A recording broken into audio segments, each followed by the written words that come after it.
नमस्कार, मैं स्वतंत्र कुमार और आप सभी का स्वागत करता हूं आपके अपने चैनल शॉर्ट हैंड टीम पर। तो दोस्तों, आज के इस वीडियो में दैनिक जागरण के संपादकीय से 430 शब्दों के डिक्टेशन को हम लोग लेने वाले हैं। इसे हम लोग दो अलग अलग स्पीड में लेंगे। पहली बार में इसे हम लोग 70 की स्पीड में लिखेंगे, दूसरी और आखिरी बार में इसी डिक्टेशन को हम लोग 80 की स्पीड में लेंगे। अगर आप इसके PDF को प्राप्त करना चाहते हैं या इसमें आए हुए महत्वपूर्ण शब्दों के आउटलाइन को जानना चाहते हैं, उसको डाउनलोड करना चाहते हैं, तो आप हमारे टेलीग्राम ग्रुप को ज्वाइन कर लें। टेलीग्राम ग्रुप से जुड़ने के लिए इसी वीडियो के ठीक नीचे डिस्क्रिप्शन बॉक्स में टेलीग्राम ग्रुप का आपको लिंक मिल जाएगा, उस पर क्लिक करके ग्रुप को ज्वाइन कर सकते हैं। अगर वहाँ से जुड़ने में आपको प्रॉब्लम आ रही है तो सीधे आप अपने मोबाइल में टेलीग्राम ऐप को ओपन करें, शॉर्ट हैंड टीम सर्च करके भी ग्रुप को ज्वाइन कर सकते हैं। तो 70 की स्पीड में आपका डिक्टेशन स्टार्ट होगा 5 सेकंड के बाद। तब तक के लिए आप रेडी रहें।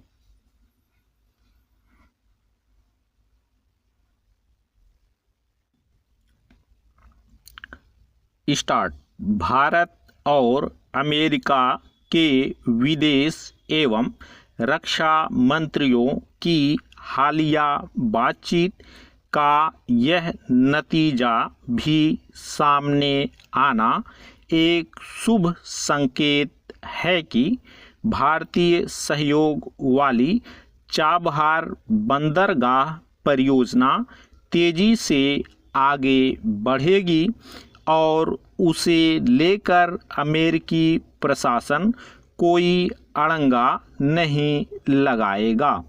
इसका मतलब है कि आखिरकार अमेरिका को यह समझ आ गया कि व्यापक उद्देश्यों वाली ईरान स्थित यह परियोजना न केवल भारत और अफगानिस्तान बल्कि खुद उसके हित में है।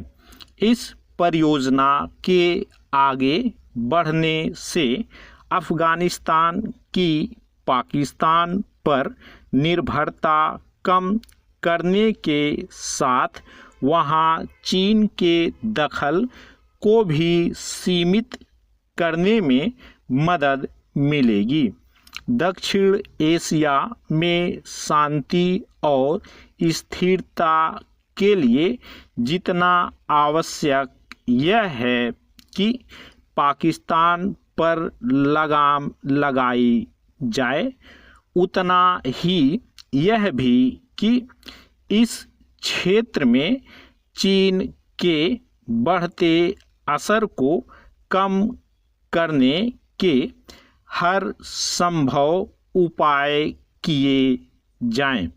उल्लेखनीय केवल यह नहीं है कि चाबहार बंदरगाह परियोजना के मामले में अमेरिका भारत के दृष्टिकोण से सहमत हुआ, बल्कि यह भी है कि दोनों देश रक्षा सुरक्षा क्षेत्र में सहयोग बढ़ाने पर राजी हुए।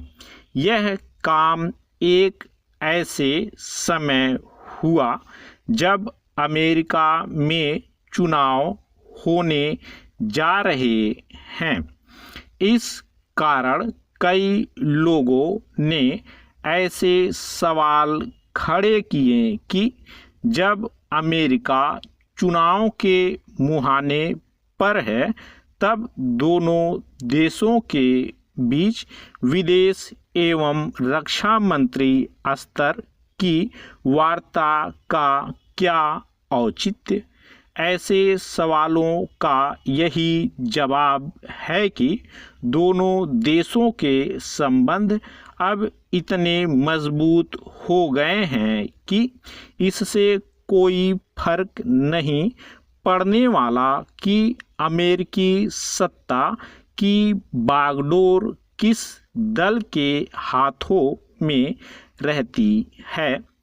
विदेश एवं रक्षा मंत्री स्तर की बातचीत के दौरान अमेरिका और भारत के बीच जो अनेक महत्वपूर्ण समझौते हुए।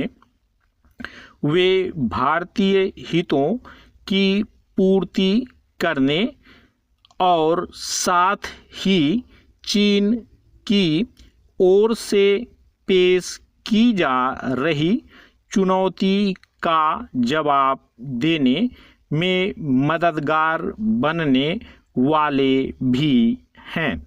चीन केवल भारत ही नहीं, एशिया और यहाँ तक कि पूरी दुनिया के लिए चुनौती बन रहा है।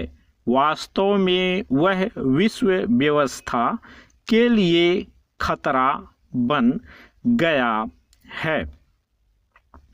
इस खतरे से निपटने के लिए समान सोच वाले देशों के लिए तेजी से आपसी सहयोग बढ़ाना इसलिए आवश्यक है क्योंकि संयुक्त राष्ट्र अपनी प्रासंगिकता खोता जा रहा है।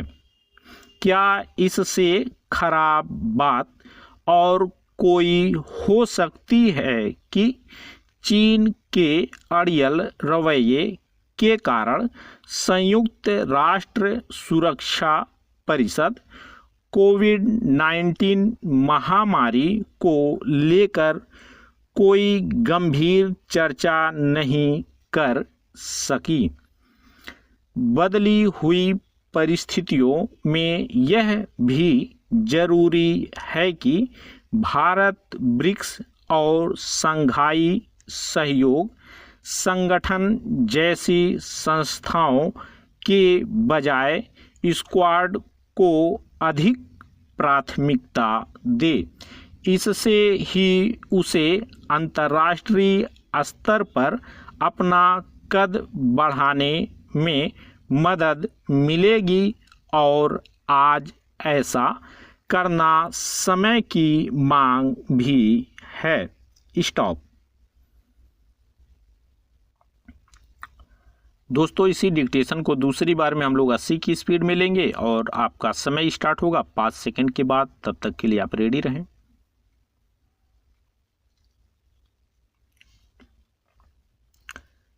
स्टार्ट। भारत और अमेरिका के विदेश एवं रक्षा मंत्रियों की हालिया बातचीत का यह नतीजा भी सामने आना एक शुभ संकेत है कि भारतीय सहयोग वाली चाबहार बंदरगाह परियोजना तेजी से आगे बढ़ेगी और उसे लेकर अमेरिकी प्रशासन कोई अड़ंगा नहीं लगाएगा। इसका मतलब है कि आखिरकार अमेरिका को यह समझ आ गया कि व्यापक उद्देश्यों वाली ईरान स्थित यह परियोजना न केवल भारत और अफगानिस्तान बल्कि खुद उसके हित में है। इस परियोजना के आगे बढ़ने से अफगानिस्तान की पाकिस्तान पर निर्भरता कम करने के साथ वहां चीन के दखल को भी सीमित करने में मदद मिलेगी। दक्षिण एशिया में शांति और स्थिरता के लिए जितना आवश्यक यह है कि पाकिस्तान पर लगाम लगाई जाए, उतना ही यह भी कि इस क्षेत्र में चीन के बढ़ते असर को कम करने के हर संभव उपाय किए जाएं।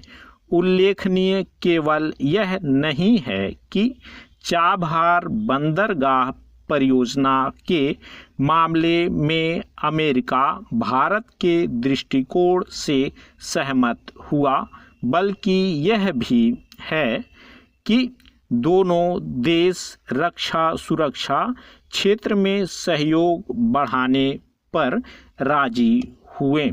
यह काम एक ऐसे समय हुआ जब अमेरिका में चुनाव होने जा रहे हैं। इस कारण कई लोगों ने ऐसे सवाल खड़े किए कि जब अमेरिका चुनाव के मुहाने पर है, तब दोनों देशों के बीच विदेश एवं रक्षा मंत्री स्तर की वार्ता का क्या औचित्य। ऐसे सवालों का यही जवाब है कि दोनों देशों के संबंध अब इतने मजबूत हो गए हैं कि इससे कोई फर्क नहीं पड़ने वाला कि अमेरिकी सत्ता की बागडोर किस दल के हाथों में रहती है। विदेश एवं रक्षा मंत्री स्तर की बातचीत के दौरान अमेरिका और भारत के बीच जो अनेक महत्वपूर्ण समझौते हुए, वे भारतीय हितों की पूर्ति करने और साथ ही चीन की ओर से पेश की जा रही चुनौती का जवाब देने में मददगार बनने वाले भी हैं। चीन केवल भारत ही नहीं, एशिया और यहाँ तक कि पूरी दुनिया के लिए चुनौती बन रहा है। वास्तव में वह विश्व व्यवस्था के लिए खतरा बन गया है। इस खतरे से निपटने के लिए समान सोच वाले देशों के लिए तेजी से आपसी सहयोग बढ़ाना इसलिए आवश्यक है क्योंकि संयुक्त राष्ट्र अपनी प्रासंगिकता खोता जा रहा है। क्या इससे खराब बात और कोई हो सकती है कि चीन के अड़ियल रवैये के कारण संयुक्त राष्ट्र सुरक्षा परिषद कोविड-19 महामारी को लेकर कोई गंभीर चर्चा नहीं कर सकी। बदली हुई परिस्थितियों में यह भी जरूरी है कि भारत ब्रिक्स और शंघाई सहयोग संगठन जैसी संस्थाओं के बजाय क्वाड को अधिक प्राथमिकता दे। इससे ही उसे अंतर्राष्ट्रीय स्तर पर अपना कद बढ़ाने में मदद मिलेगी और आज ऐसा करना समय की मांग भी है। स्टॉप।